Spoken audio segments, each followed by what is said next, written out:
Hello and welcome to my channel, or welcome back to my channel. My name is Jay and this is a web of classic tales. If you're enjoying the videos, please like, subscribe, and share. If you want a notification every single time a new video is uploaded, please click on the little bell icon. Today we will continue reading H.G. Wells' The Time Machine. I found the Palace of Green Porcelain when we approached it about noon, deserted and falling into ruin. Only ragged vestiges of glass remained in its windows, and great sheets of the green facing had fallen away from the corroded metallic framework. It lay very high upon a turfy down, and looking northeastward I entered it. I was surprised to see a large estuary or even creek, where I judged Wandsworth and Battersea must once have been. I thought then, though I never followed up the thought, of what might have happened or might be happening to the living things in the sea. The material of the palace proved on examination to be indeed porcelain, and along the face of it I saw an inscription in some unknown character. I thought, rather foolishly, that Weena might help me to interpret this, but I only learned that the bare idea of writing had never entered her head. She always seemed to me, I fancy, more human than she was, perhaps because her affection was so human. Within the big valves of the door, which were open and broken, we found, instead of the customary hall, a long gallery lit by many side windows. At the first glance I was reminded of a museum. The tiled floor was thick with dust, and a remarkable array of miscellaneous objects was shrouded in the same grey covering. Then I perceived, standing strange and gaunt in the centre of the hall, what was clearly the lower part of a huge skeleton. I recognized by the oblique feet that it was some extinct creature after the fashion of the megatherium. The skull and the upper bones lay beside it in the thick dust, and in one place, where rainwater had dropped through a leak in the roof, the thing itself had been worn away. Further in the gallery was the huge skeleton barrel of a brontosaurus. My museum hypothesis was confirmed. Going towards the side, I found what appeared to be sloping shelves, and clearing away the thick dust, I found the old familiar glass cases of our own time.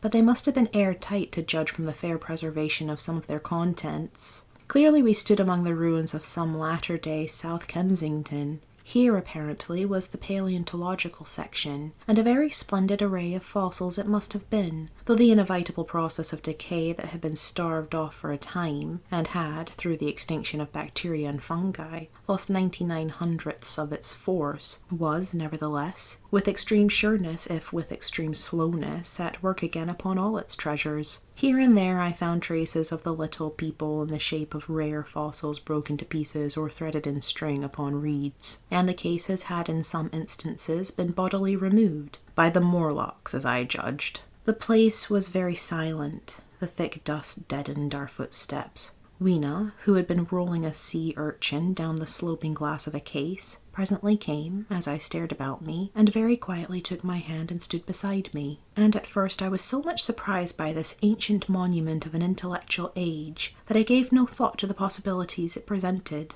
Even my preoccupation about the time machine receded a little from my mind. To judge from the size of the place, this palace of green porcelain had a great deal more in it than a gallery of paleontology, possibly historical galleries. It might be even a library. To me, at least in my present circumstances, these would be vastly more interesting than the spectacle of old-time geology and decay. Exploring, I found another short gallery running transversely to the first. This appeared to be devoted to minerals, and the sight of a block of sulphur set my mind running on gunpowder. But I could find no saltpeter, indeed no nitrates of any kind. Doubtless they had deliquesced ages ago. Yet the sulphur hung in my mind and set up a train of thinking. As for the rest of the contents of that gallery, though on the whole they were the best preserved of all I saw, I had little interest. I am no specialist in mineralogy, and I went on down a very ruinous aisle running parallel to the first hall I had entered. Apparently this section had been devoted to natural history, but everything had long since passed out of recognition. A few shriveled and blackened vestiges of what had once been stuffed animals, desiccated mummies and jars that had once held spirit, a brown dust of departed plants. That was all.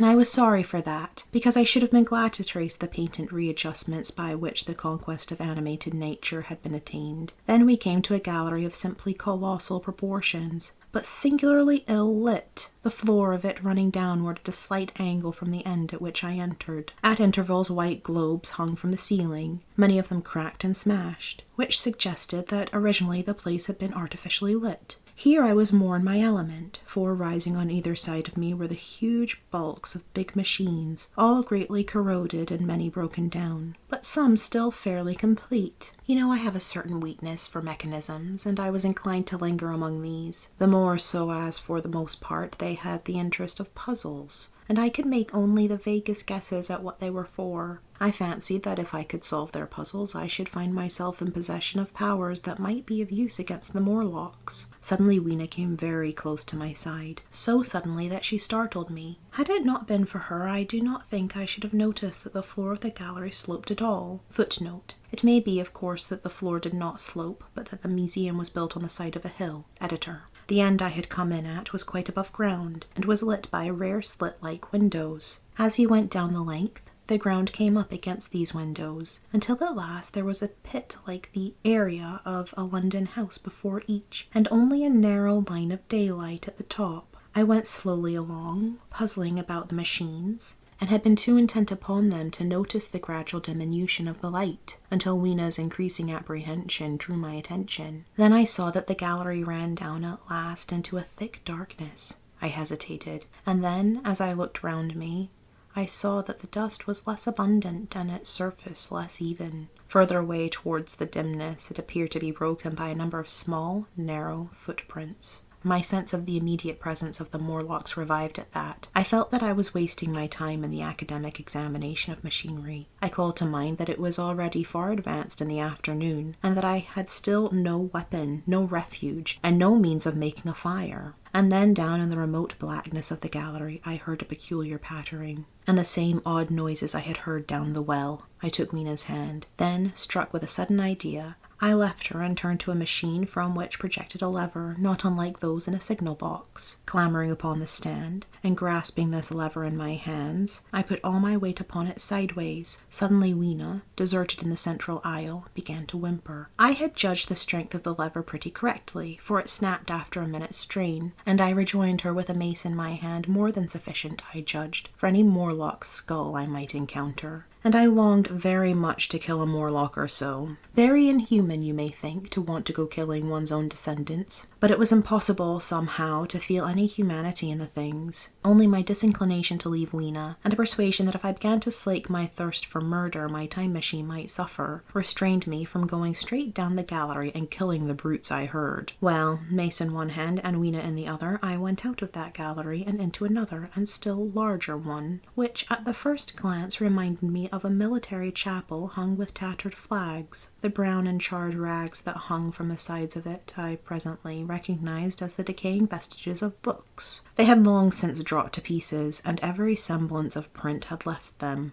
But here and there were warped boards and cracked metallic clasps that told the tale well enough. Had I been a literary man, I might, perhaps, have moralized upon the futility of all ambition. But as it was, the thing that struck me with keenest force was the enormous waste of labour to which this sombre wilderness of rotting paper testified. At the time I will confess that I thought chiefly of the Philosophical Transactions, and my own 17 papers upon physical optics. Then, going up a broad staircase, we came to what may once have been a gallery of technical chemistry, and here I had not a little hope of useful discoveries. Except at one end where the roof had collapsed, this gallery was well preserved. I went eagerly to every unbroken case, and at last, in one of the really airtight cases, I found a box of matches. Very eagerly I tried them. They were perfectly good. They were not even damp. I turned to Weena. "Dance!" I cried to her in her own tongue, for now I had a weapon indeed against the horrible creatures we feared. And so, in that derelict museum, upon the thick, soft carpeting of dust, to Weena's huge delight, I solemnly performed a kind of composite dance, whistling the Land of the Leal as cheerfully as I could. In part it was a modest can-can, in part a step dance, in part a skirt dance, so far as my tailcoat permitted, and in part original, for I am naturally inventive, as you know. Now, I still think that for this box of matches to have escaped the wear of time for immemorial years was a most strange, as for me it was a most fortunate thing. Yet, oddly enough, I found a far unlikelier substance, and that was camphor. I found it in a sealed jar that, by chance, I suppose, had been really hermetically sealed. I fancied at first that it was paraffin wax, and smashed the glass accordingly. but the odor of camphor was unmistakable. In the universal decay, this volatile substance had chanced to survive, perhaps through many thousands of centuries. It reminded me of a sepia painting I had once seen done from the ink of a fossil belemnite that must have perished and become fossilized millions of years ago. I was about to throw it away, but I remembered that it was inflammable and burned with a good bright flame, was, in fact, an excellent candle, and I put it in my pocket. I found no explosives, however, nor any means of breaking down the bronze doors. As yet, my iron crowbar was the most helpful thing I had chanced upon. Nevertheless, I left that gallery greatly elated. I cannot tell you all the story of that long afternoon. It would require a great effort of memory to recall my explorations in at all the proper order. I remember a long gallery of rusting stands of arms, and how I hesitated between my crowbar and a hatchet or a sword. I could not carry both, however, and my bar of iron promised best against the bronze gates. There were numbers of guns, pistols, and rifles. The most were masses of rust, but many were of some new metal, and still fairly sound. But any cartridges or powder there may once have been had rotted into dust. One corner I saw was charred and shattered, perhaps, I thought, by an explosion among the specimens. In another place was a vast array of idols, Polynesian, Mexican, Grecian, Phoenician, every country on earth I should think. And here, yielding to an irresistible impulse, I wrote my name upon the nose of a steatite monster from South America that particularly took my fancy. As the evening drew on, my interest waned. I went through gallery after gallery, dusty, silent, often ruinous, and exhibits sometimes mere heaps of rust and lignite, sometimes fresher. In one place I suddenly found myself near the model of a tin mine, and then by the merest accident I discovered, in an airtight case, 2 dynamite cartridges. I shouted, "Eureka!" and smashed the case with joy. Then came a doubt. I hesitated. Then selecting a little side gallery, I made my essay. I never felt such a disappointment as I did in waiting 5, 10, 15 minutes for an explosion that never came. Of course the things were dummies, as I might have guessed from their presence. I really believe that had they not been so, I should have rushed off incontinently and blown sphinx, bronze doors, and, as it proved, my chances of finding the time machine altogether into non-existence. It was after that, I think, that we came to a little open court within the palace. It was turfed and had 3 fruit trees, so we rested and refreshed ourselves.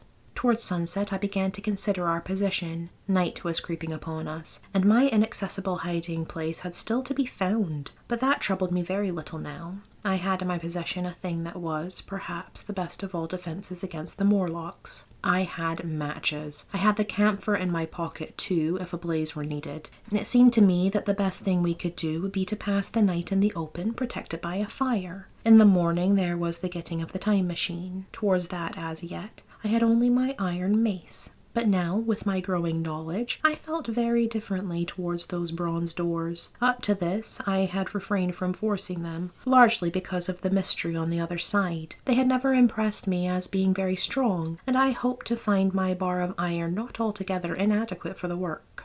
Thank you for listening. This has been H.G. Wells' The Time Machine, Chapter 8.